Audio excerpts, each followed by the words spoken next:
downrange, fingers on your triggers, and we all go home in one piece. Am I right, Marines? Sir, yes, sir! Damn right I am.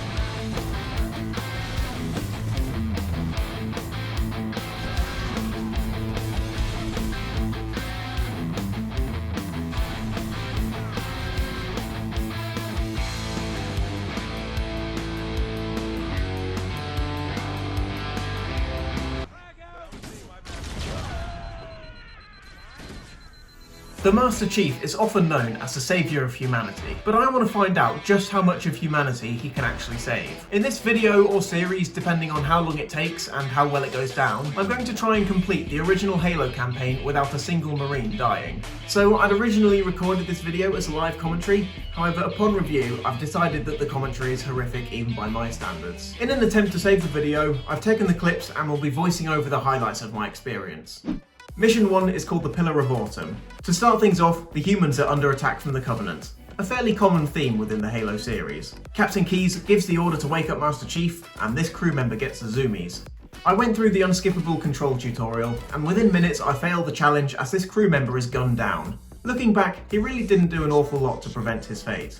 I then followed this guy to the bridge to meet Commander Oh, no I don't. I get stuck on a door and watch helplessly as another brave soul gets blown to pieces. I reload the last checkpoint in an attempt to prevent the death, but my efforts are in vain. Good night, sweet prince. I continue on, watching helplessly as crew members get slaughtered left, right and centre. This Marine says I'd better follow him, and then teabags to assert dominance. I respect his authority and do as he says. Another crew member is unceremoniously blown into another dimension, and I reload the checkpoint to try and save him. Again, there's nothing I can do for this poor soul. Eventually, I get to the bridge and talk to Captain Keyes, and suddenly realise that Master Chief's hands are in fact very small. I'm then given Cortana, and finally get hold of a weapon. These two Marines then learn why you shouldn't stand near doors during an alien invasion, and I arrive too late to save these two crew members, who die in each other's arms. This was unfortunate, however, it did give me flashbacks to a simpler time. I reload the checkpoint, and on the second time of asking, I'm able to successfully save the two. There's a big fight here between the Marines and the Covenant, but our victory is short-lived as there had been a casualty. Also I'd thought, as I reloaded the checkpoint, just to find that he had been dead the whole time. I was mildly frustrated. I continue on, finding the crew guy that died in the intro, and then this elite somehow survives this massive explosion, but it doesn't last much longer than that. I then walk around a bit more, find the escape pod, and the Pillar of Autumn is complete. Throw him to the floor! Mission 2 is creatively called Halo.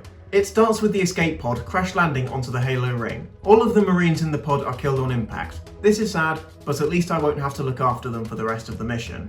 Cortana suggests I try to complete this next bit using stealth. I attempt this, however this Banshee is having none of it. My current goal is to link up with surviving Marines, and I find them sheltering in this structure just as a wave of Covenant are dropped off. It doesn't take me long to realise that the best way of keeping the Marines alive is to push on ahead and kill as many Covenant as possible before the Marines actually make it into combat. So basically, the best way of increasing their life expectancy is by keeping them out of combat.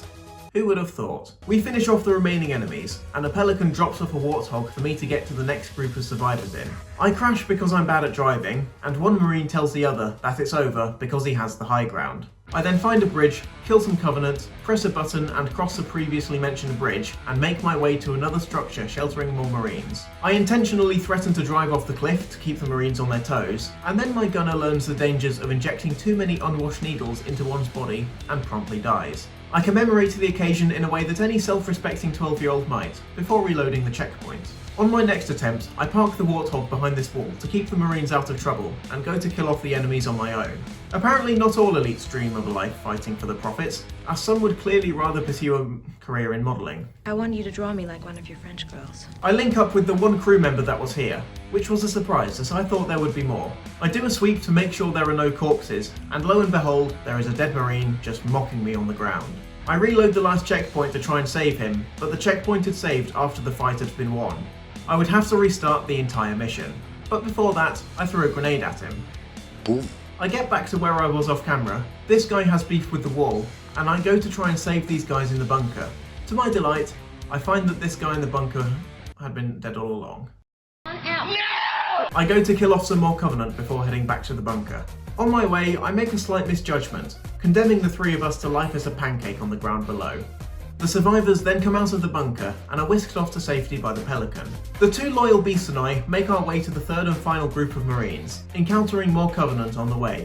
I'm leaving this clip in because there's a jackal right there and my passenger is facing the wrong way. This is the level of incompetence I'm dealing with during this playthrough. But moving on, I decide to test the Warthog's credentials as an all-terrain vehicle, and luckily everyone survives the experience. I managed to find the last group of Marines sheltering on top of the hill, and revert to my tried and tested tactic of charging headfirst into the oncoming horde. I head back to the Marines' position, and find a guy who had already died. He was holding a sniper rifle, emphasis on the was. Another wave of Covenant arrive, and this guy just kind of stands there while being shot at by the ship.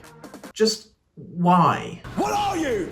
An idiot sandwich. We somehow win the fight without any deaths, and I do a quick head count of the boys in green. There are 9 including the 2 in the Warthog, and there will be 9 walking away from this mission alive. And for the first time in this playthrough, the Marines' incompetence actually benefits me. I clear out the final wave of Covenant, and the Marines don't move a muscle. They're finally learning how to avoid dying. But finally, this last elite gets diagnosed with dead. I temporarily lose track of the Marines, find them moments later, almost running one down in the process, and mission 2 is complete. Now, mission 3, the Truth and Reconciliation. This is where the fun begins, if you're a sadistic psychopath that enjoys pain. I turn up the brightness, do a head count, and myself and the 5 Marines begin the mission. Cortana says that this is supposed to be a stealth mission, so I go in with this in mind. I scan the area, planning my target prioritization before— oh, no, wait, the grunt saw me. I briefly consider restarting before deciding that I really can't be bothered. Before long, the Marines start piling in, and I revert to the old charge in and make sure they shoot me instead of them tactic. This is a resounding success, and after a quick head count, we're ready to move on to the next section. Cortana then decides to cause me unnecessary stress by ordering the Marines to flank around the enemy, knowing full well they can't be trusted on their own. Roger that. Apparently, flank around the enemy roughly translates to stand underneath the oncoming dropship as it shoots you, and having a wave of Covenant drops directly on top of you. The collective IQ of this squad probably doesn't breach triple digits. This is again proved as this guy nearly runs in front of my sniper shot. Now, this next bit. Me and the boys have made it to the grav lift, which will take us up to the Covenant ship holding Captain Keyes. And I think I forgot to mention that he'd been previously captured. My bad. There are several waves of enemies to deal with. Am I doing so well until this happens? Now, I hadn't realised this at the time, but I throw a grenade at the Covenant as they're landing, and this guy decides to charge headfirst into the enemies. And the grenade. Before I realise what's happened, the checkpoint saves and the Marine is very dead. In my state of denial, I revert to the last checkpoint, but it's too late for him. I vent my frustration on this Marine, and then this one for good measure, just before restarting the mission. I spend another half an hour or so getting back to where I was off camera, have a tea break as things were getting a bit intense, and go about dealing with the waves of Covenant coming from the grav lift. On the final wave, we face hunters for the first time, and this guy somehow survives this absolute walloping. 2 point-blank sniper shots to their soft gooey parts are enough to dispatch the hunters, and the 6 musketeers jump on the grav lift. Once aboard the Covenant ship, all hell breaks loose. Waves of enemies come from 4 doors, and you don't know which one they'll come from next. This meant that I could go towards enemies from one door, but then the Marines are getting bullied by enemies from another. But moving on, we clear out the Covenant, get a checkpoint, do a quick head count and— why are there only 3 Marines?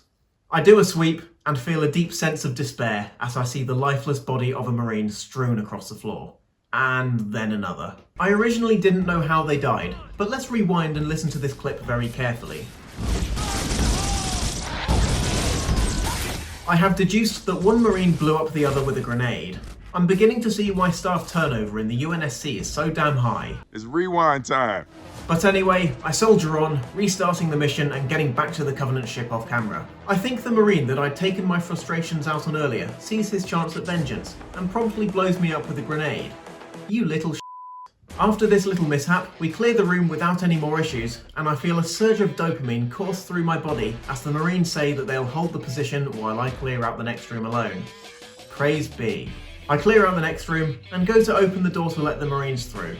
But then I decide that this challenge will be much easier if I just leave them there and go on alone. They didn't technically die, so it's not cheating. If you disagree, then that sounds like a you problem. Nevertheless, karma comes around to bite me in the bottom, as Cortana decides to call for more Marines anyway. God damn it, woman. The Pelican drops off another merry band of Marines, and we go about clearing the hangar with ruthless efficiency. A couple of hunters enter the fray, and this guy somehow survives getting shot, followed by a swift backhand that Stan Collymore would have been proud of. After a brief but bloody firefight, the hunters are slain, and we continue on our quest to find Captain Keyes. In the next section, my tactic of charging ahead and killing the enemies before they reach the Marines is finally punished, as we get attacked from the rear. I killed the elite, but I count just 4 Marines. Rewind time. This time, I play a bit more cautiously, but caution only gets you so far when one of the Marines decides to execute Order 66.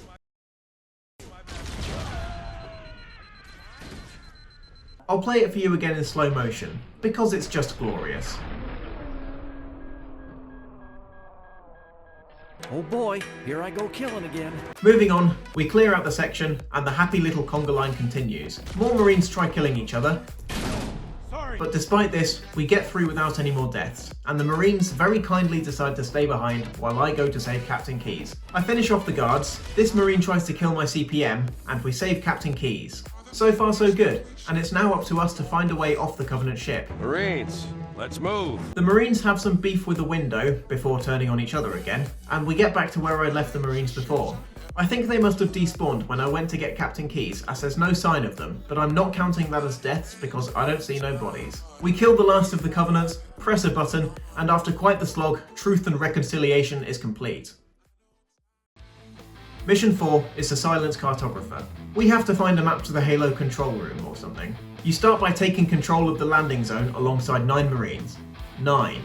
That's a lot of babysitting. Luckily, my horde of Marines make it through the section, and I'm given a warthog to mess around with. This is a relief, as it means I only have to take 2 of them along with me. This jackal just kind of accepts his fate, and we make it to the structure with the map room. Here my gunner just kind of... I don't even know. And I make it to the control room as the elite closes the door. Now we have to find a new way in. We drive around for a bit, narrowly avoiding a disaster, and I continue on my quest to take the warthog to places it probably wasn't meant for. I squeeze through the gap, but a pair of hunters are waiting on the other side to ruin my day. I consider leaving the Marines and the warthog behind to deal with the hunters, but then think, where's the fun in that? We will get through this together. Things go better the second time round, with the gunner taking out one hunter and the second getting run down, and I make it to the next structure. I go in, kill some more hunters, press a button, and open a door. It's time to head back to the previously locked door, so I jump in the Warthog and decide to once again test its credentials as an all-terrain vehicle. It goes poorly. I then drive up a hill, fall off, and get stuck behind a crashed Pelican. Oops. I then drive up the hill again, not to be defeated by it, and come in with an aerial assault on these jackals. They never saw it coming. I find a rocket launcher by the downed Pelican, and link back up with the Marines by the original landing zone. I accidentally get a little close to this Marine, who decides now is a good time to play a game of chicken. It doesn't end well for him. I drive around for a bit, making my way to the previously mentioned door, and the little checkpoint thingy sums up my feelings about what this playthrough is doing to me. I make my way through the structure, press a button, look at a map that tells us where the control centre is, and on my way back to the surface, I give these jackals a piece of my mind. I then have a mini heart attack as this fancy looking elite comes around the corner with an energy sword. I miss my rocket, shoot him again in my panic, and condemn us both to death. I don't make the same mistake twice. I get back up to the surface, jump in the Pelican, and the silent cartographer is complete.